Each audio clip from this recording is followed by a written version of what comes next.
Okay, hey guys, sorry if there's a bit of background noise. I've got my heater going off in the background. So this is hopefully going to be a short video. I always say that and it ends up being like 6 minutes, but I have a lot to do, which is also why I haven't been uploading so regularly, and I'm so sorry. And the only reason why I remembered to upload today actually is because a friend reminded me and I was like, oh, you're right, I need to film. So I'm going to try and make this quick. I have watched every video up until I'm a graduate. Sorry, Katie, Rebecca, I will watch that. But I did see on Facebook that you graduated, so congratulations. I am so happy for you.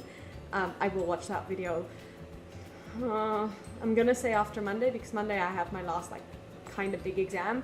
And then I've got a bit of a break till later in the year. So I will try and watch it this week. Sam, you mentioned something about what would you say to your younger self?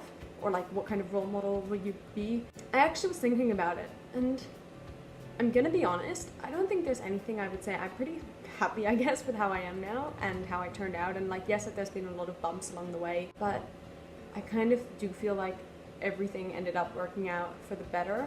And I'm not one of those people who believes in, you know, everything happens for a reason, but I do think you can make things happen, like make the best out of what happened to you, and I feel like I have.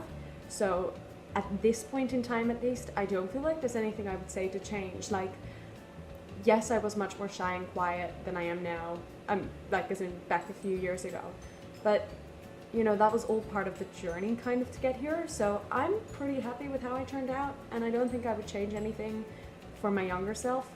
But like I said, that's where I am now. Maybe in 5 years or even 1 year or even a few months, I will say, no, Raquel, you should have done that differently.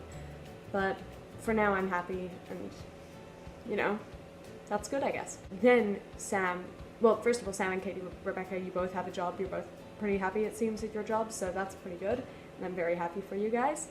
But also, Sam, you said something about how school failed you, and that was really interesting because I've had my fair share of ups and downs at schools.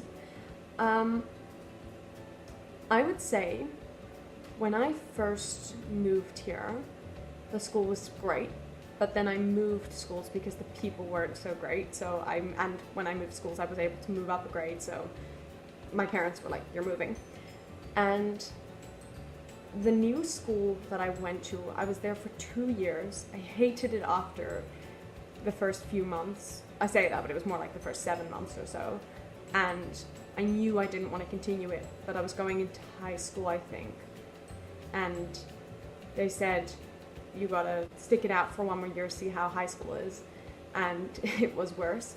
And I think that school failed me because it was just, its ideology and its purpose almost were very contradicting of mine, and they weren't very open-minded to anything else. And that includes the people actually that I went to school with. A lot of them were, some of them were really nice, don't get me wrong, but some, I felt, were a bit close-minded, and especially the teachers. And I had arguments with the teachers about some things they said, and I was trying to be polite, but you know, it felt like they were so against anything I had to say. So I guess in that sense, that school didn't let me express my opinions, didn't let me explore different views. And at the school where I moved to after that, I definitely felt I had that, but you know, leading up to that, I didn't, and that school failed me. So that's my little catch up,